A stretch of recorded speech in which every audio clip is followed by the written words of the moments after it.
Лекциянын темасы бүлүнгөн эл чарбасын калыбына келтирүү жана өнүктүрүү, маданият, илим жана билим берүү.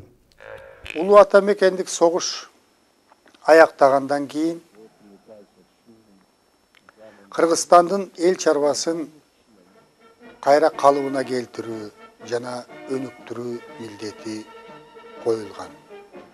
Кыргызстандын өнөр жайы биз жогоруда белгилегендей, батыштан эвакуацияланган ишканалардын эсебинен болуп көрбөгөндөй темпте жогору көтөрүлгөн. Согуш аяктагандан кийин эми ишканалар тынчтык турмуш үчүн продукцияларды чыгарууга өтүшү керек эле. 46-жылдан баштап мурда согуштук заказдарды аткарып келген ишканалардын баардыгы тең тынчтык турмушка керектүү продукцияларды чыгара баштаган. Биринчиден, согуш мезгилиндеги тартип, катуу тартип жоюлган. 8 сааттык жумуш күнү калыбына келтирилген. Нормадан ашык план аткаруу жоюлган. Эс алуу күндөрү, дем алыш күндөрү калыбына келтирилген. Отпуска калыбына келтирилген. 1946-жылы Кыргызстанда эл чарбасын калыбына келтирип өнүктүрүүнүн 5 жылдык планы иштелип чыккан. Бул союздук 5 жылдык пландын негизинде иштелген. Ушул 5 жылдык планды ишке ашыруунун натыйжасында Кыргызстанда 5 жылда 20-дан ашуун жаңы өнөр жай ишканалары ишке киргизилген. Өнөр жайдын дүң продукциясы 5 жылдын ичинде 75,5% жогорулаган. Кыргызстандын өнөр жайында иштеген жумушчулардын саны дагы өскөн. Эгерде 1946-жылы Кыргызстандын завод фабрикаларында 36 000 жумушчу эмгектенсе, бул 50-жылдары булардын жумушчулардын саны 66 000ге көтөрүлгөн.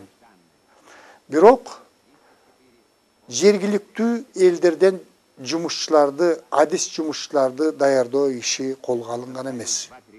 Кыргызстанда курулган завод фабрикаларды иштетүү үчүн СССРдын борбордук региондорунан, Россиядан, өзгөчө Сибирден жумушчуларды чакыруу иши өзгөчө күчөп кеткен.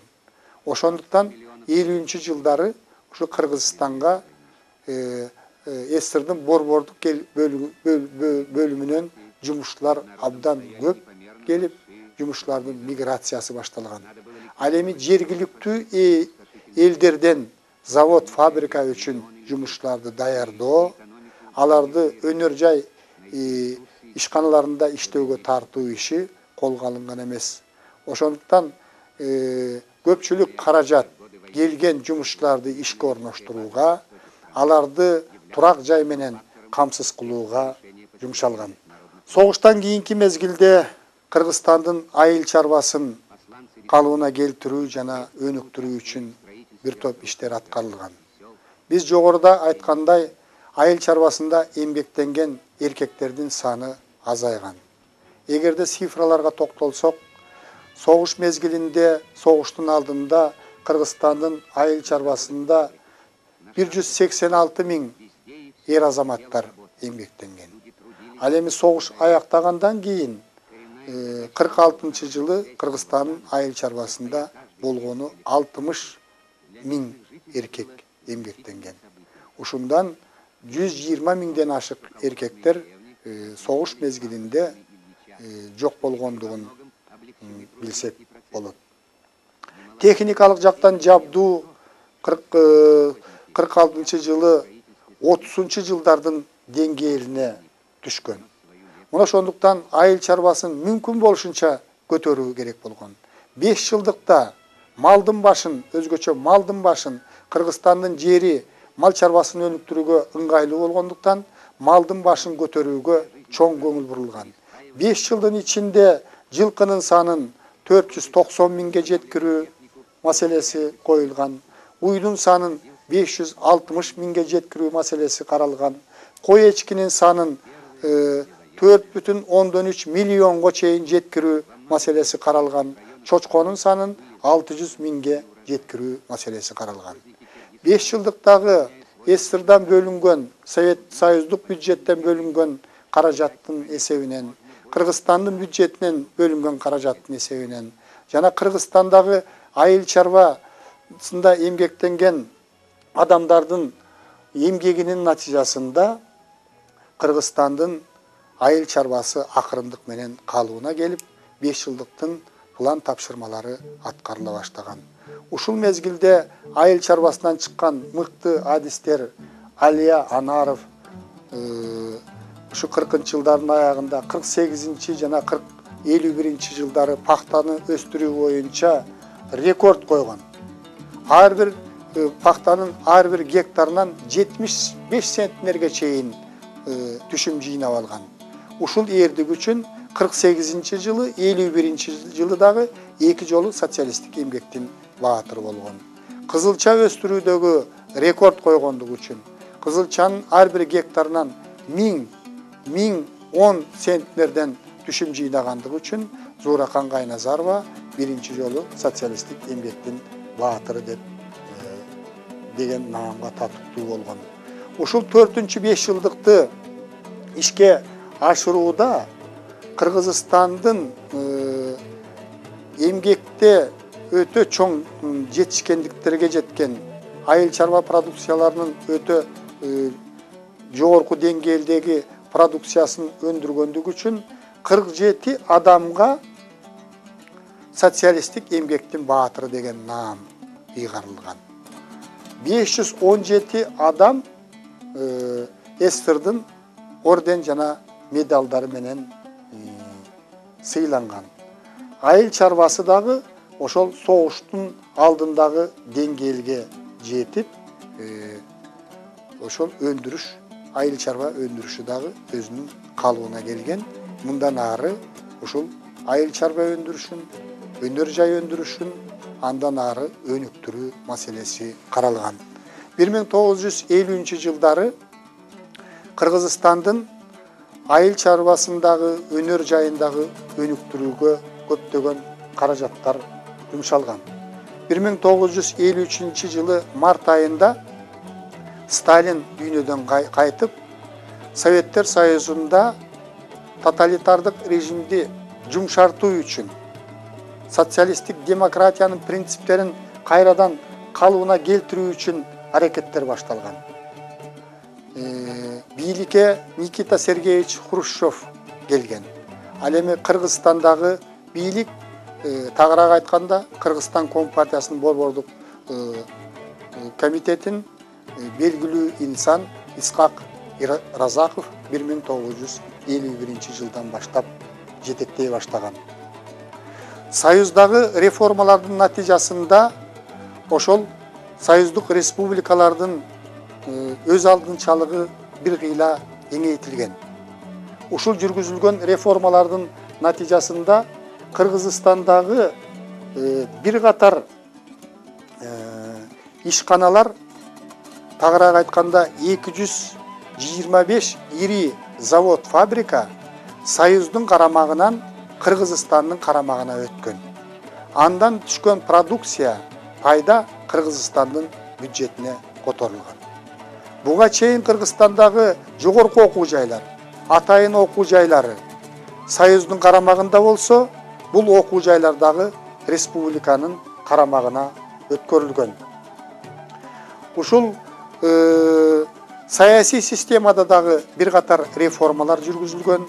Сот бийлиги дагы өз алдынча боло баштаган Кыргызстанда, жергиликтүү башкаруу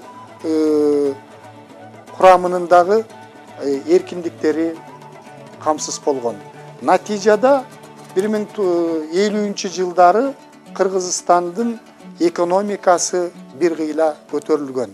Кыргызстандын экономикасын көтөрүү үчүн 50-жылдары союздук бюджеттен 10,6 миллиард сом акча каражаты жумшалган.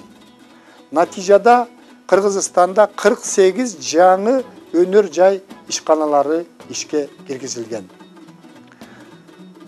Айыл чарбасын өнүктүрүүгө дагы өзгөчө көңүл бурулган. Бул айыл чарбасын өнүктүрүүдө, союздук масштабта өнүктүрүүдө, анын ичинен Кыргызстанда өнүктүрүүдө КПСС Борбордук комитетинин 1953 жылы өткөн сентябрь пленуму өзгөчө рол ойногон. Сентябрь пленумунун чечими боюнча айыл чарбасына бөлүнгөн дотация каражаттын көлөмү бир кыйла жогорулаган. Колхоз негизинен колхоздорго эркиндик берилген. Колхоздор планды аткаргандан кийин ашыкча продукцияны базарларда эркин сатууга укук алынган. Колхоздордун мамлекетке болгон карыздары жоюлган. Салыктардын өлчөмү кеңейтилген, азайтылган. Айыл чарбасында эмгектенген адамдар үчүн, колхозчулар үчүн дагы эмгек акы төлөө иши жөнгө салынган. Колхозчулардын айылда эмгектенген адамдардын өздүк көмөкчү чарбаларына ийгилигишүү токтолуп, андан чыгарган продукцияларды мурун мамлекетке милдеттүү түрдө өткөрүп келсе, аны эми базарда эркин сатуу мүмкүнчүлүгү алынган. Натижада Кыргызстандын экономикасы бир кыйла жогорулаган, эмгегине жараша адамдарды моралдык жана материалдык жактан сыйлоо иши дагы жүргөн. 1957 жылы Кыргызстандын айыл чарбасынын жетишкендиги үчүн Кыргызстан Ленин ордени менен сыйланган. 52 адамга социалисттик эмгектин баатыры деген наам берилген. 3000дей айыл чарба эмгекчилери СССРдын ордендери жана медалдары менен сыйланган. Айыл чарбасындагы продукция өндүрүүдөгү, айыл чарба өндүрүшүн көтөрүүдөгү эмгеги үчүн Зуракан Кайназарова менен Хайтакун Таширов экинчи жолу социалисттик эмгектин баатыры деген наам алган. Бирок 1959 жылы КПССтин Борбордук комитети айрым бир союздук республикалар өзүнө берилген укуктардан ашкере пайдаланып атышат. Сепараттык саясат жүргүзө баштады. Жерчилдик саясат жүргүзө баштады. Көпчүлүк каражаттарды өзүнүн региону, өзүнүн республикасы үчүн жумшаганга аракет кылышып атышат. Союздук бийлик органдарына баш ийбей баратат. Өзгөчө Кыргызстан, Өзбекстан жана Литва республикалары ушундай жолго түштү деген талкуунун натыйжасында ушундай жыйынтыкка келген. Ушул үчүн 1961 жылы Кыргызстан Компартиясынын Борбордук комитетинин биринчи секретары Исхак Разаков, Кыргыз СССРнын министрлер советинин төрагасы Казы Дыйканбаев өз алдынчалыкты күчөткөндүгү үчүн кызматтарынан алынган. 1963 жылы Орта Азия эл чарба совети түзүлгөн. Ошондо борбордошкон бийлик кайра калыбына келтирилген. 63 жылдан баштап союздук республикалардын өз алдынчалыгы чектелип, борбордоштурулган бийликке баш ийген. 50 жылдардагы реформа ушул партиялык жана мамлекеттик жетекчилер тарабынан кайрадан жыйынтыкталып, союздук республикалардын өз алдынчалыгына чек коюлган. Мына жыйынтыктап айтканда, согуштан кийинки мезгилде жүргүзүлгөн реформалар кайра эле ошол борбордук бийлик тарабынан бул волюнтаристик реформалар болгон. Жеке адамдын кызыкчылыгын көстөгөн. Бул реформалар ошол Хрущевдун ойлоп тапканы болгон. Субъективдүү реформалар болгон. Коомдун өнүгүшүнүн объективдүү закон ченемдүүлүктөрү эске алынган эмес деген шылтоо менен кайрадан жокко чыгарылып, ошол борбордоштурулган бийлик, тагыраак айтканда партиянын бийлиги мурдагыдан дагы күчөгөн. Бардык маселелерди Москва чече баштаган. Эми согуштун мезгилиндеги жана согуштан кийинки маданияттын абалына токтололу. Согуш мезгилинде Кыргызстанда өзгөчө илим тармагы жакшы өнүккөн. Анткени СССРдын борбордук бөлүгүнөн айрым бир илимий мекемелер Кыргызстандын аймагына көчүрүлө баштаган. Согуш мезгилинде Кыргызстанга Бах, Келдыш, Берништам, Юдахин өңдүү өтө белгилүү, таланттуу окумуштуулар эвакуацияланып келген. Согуш мезгилинде Кыргызстанда 13 илим изилдөө мекемелери иштеген. Анда 300дөн ашуун илимий кызматкерлер эмгектенген. Алардын 13-ü илимдин докторлору, 45-и илимдин кандидаттары болгон. Кыргызстандын маданий турмушунда илим чөйрөсүндөгү эң чоң окуя бул 1943 жылы 5 январда СССРдын Илимдер Академиясынын Кыргыз филиалынын ачылышы болгон. Бул филиалдын төрагасы болуп белгилүү, дүйнөгө белгилүү окумуштуу Константин Скрябин шайланган. Ушул мезгилде чоң окумуштуулардын келиши менен илим изилдөө иштери абдан катуу жанданып, Кыргызстандагы илим изилдөө иштери фронттун муктаждыктарын канаттандырган. Ошону менен катар эле Кыргызстандагы окумуштуулар Кыргызстандын экономикасынын, маданиятынын жана эл чарбасынын өнүгүшүнө өздөрүнүн салымдарын кошкон. Согуш мезгилинде адабият менен искусство негизинен фронттун кызыкчылыгына бурулган. Кыргызстандагы көрүнүктүү адабиятчылар, жазуучулар, акындар, искусство адамдары айрымдары ошол фронтко барышып мекенди коргогон. Алардын ичинде Элебаев, Ашубаев, Үмөталиев, Турусбеков, Абдраманов, Шиваза. Булар колдоруна курал алып фронтто душман менен бетпе-бет согушкан. Ошол эле мезгилде ошол өзү кызмат өтөгөн аскердик бөлүктөрдө ошол агитаторлордун, пропагандисттердин милдетин аткарып, жоокерлерди шыктандырып турган. Тылда эмгектенген Жоомат Бөкөнбаев, Алыкул Осмонов, Алы Токонбаев, Түгөлбай Сыдыкбеков дагы өздөрүнүн чыгармаларында элди туруктуулукка, жеңишке, жакшылыкка үндөгөн. Кыргызстандын артисттери согуштун эң алгачкы күндөрүнөн баштап эле ошол фронтко барып, фронттогу согушуп аткан аскерлердин көңүлүн көтөрүш үчүн, маанайын көтөрүш үчүн концерттерди берип, спектакльдерди коюп турган.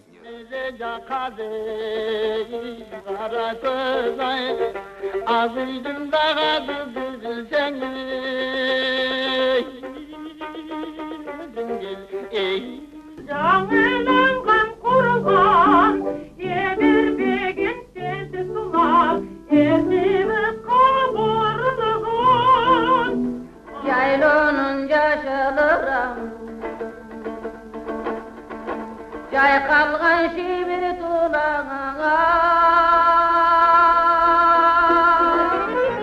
народ крикиси самусама придёт 1941 жылдын июль айынан 42 жылдын апрель айына чейин эле Кыргызстандан барган артисттер фронттогу жоокерлердин алдында 763 жолу концерт бергендиги архивдик материалдарда сакталып калган. 1942 жылы Кыргызстандын маданиятында дагы бир орчундуу окуя болуп өтөт. Анда музыкалык театр Кыргыз опера балет театрына айландырылган. Ошентип Кыргызстанда опера жана балеттин өнүгүшүнө дагы жол ачылган. Согуштан кийинки мезгилде эмнегедир коммунисттик идеологияны бекемдөө шылтоосу менен adabiyаттын жана искусствонун өнүгүшүнө партиянын көзөмөлү өтө күчөп кеткен. Ушул улутчулдук мүнөздө эскини каалаган көз карашты чагылдырган деген шылтоо менен молдо кылыштын жазгандарынын баары реакциячыл катарында таанылып, аны окууга тыюу салынган. Окумуштуулар Хусейин Карасаев менен Шукуровдун чыгармаларынан, эмгектеринен улутчулдукту, жерчилдиктин элементтерин табышып, аларды куугунтукка ала баштаган. Алуу Токонбаевдин Кандуу жылдар деген ыр менен жазылган чоң романы, Кубанычбек Маликовдун Балбай деген чыгармасы дагы советтик жашоого, советтик идеологияга туура келбейт деген шылтоолор менен окууга тыюу салынган. Бирок ошого карабастан Кыргызстандын адабияты жана искусствосу өнүгүп отурган. Мисалы, Түгөлбай Сыдыкбековдун Биздин замандын кишилери аттуу романы СССРдын мамлекеттик сыйлыгына татыктуу болгон. 1950-жылдардын аягында, 60-жылдардын башында Кыргызстандын жазуучулары таланттуу, Чыңгыз Айтматов өңдүү таланттуу адамдар менен толукталган. Ошол мезгилде Абдымомуновдун чыгармачылыгы өнүгө баштаган, Абдырасул Токтомушевдун чыгармаларын эл сүйүп окуй баштаган, Темиркул Үмөталиевдин чыгармалары таасирдүү болгон. 1958-жылы Москвада Кыргызстандын искусство кызматкерлери менен адабиятчыларынын экинчи декадасы болуп өткөн. Бул декададагы эң чоң ийгиликтер менен коштолгон Кыргызстандын адабият жана искусство кызматкерлери Совет бийлигинин ушул 58-жылга чейинки жетишкендиктерин Москвадагы көрүшүлөргө тартуулап даңазалай алган. Натыйжада Кыргызстандын 6 артисти, белгилүү артисттери Сайра Гийизбаева, Үйсара Бейшеналиева, Муратбек Рыскулов, Бакен Кыдыкеева, Артык Мырзабаев, Дарыкүл Үйүкова СССРдын эл артисти деген эң жогорку наамга татыктуу болушкан. Кыргызстандан барган адабият жана искусство ишмерлеринин 300-ü СССРдын орден медалдары менен сыйланган, алардын ичинен 9 адам Ленин ордени менен сыйланган. Кыргызстанда ушул жылдары билим берүүгө өзгөчө көңүл бурулган. 1958-жылы 7 жылдык билим берүү милдеттүү түрдөгү 8 жылдык билим берүү менен алмаштырылган. Орто мектепте жаштар 11 класска чейин билим ала баштаган. 1951-жылы Кыргызстандагы мамлекеттик педагогикалык институт Кыргыз мамлекеттик университетине айланган. 1954-жылы Фрунзеде политехникалык институт ачылган. 1955-жылы Кыргыз Республикасында дене тарбия институту иштей баштаган.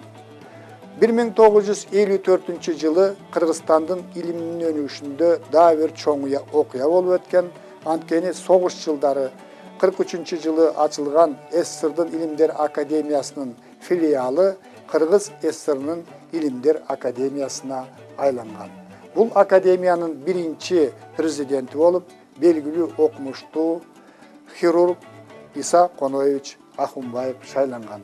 Президиумдун курамына Бегималы Жамгырчинов, Батманов, Юдахин, Болот Юнусалиев өңдүү белгилүү окумуштуулар, жазуучулардан Алы Токонбаев менен Түгөлбай Сыдыкбеков шайланган.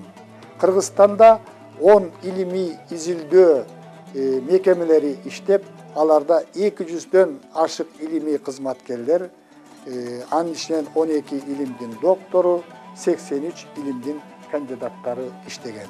Ошентип согуш мезгилиндеги кыйынчылыктарга карабастан Кыргызстандын маданияты, өзгөчө илими, адабияты, искусствосу жаңы бийиктиктерге көтөрүлүп, элге кызмат кылган.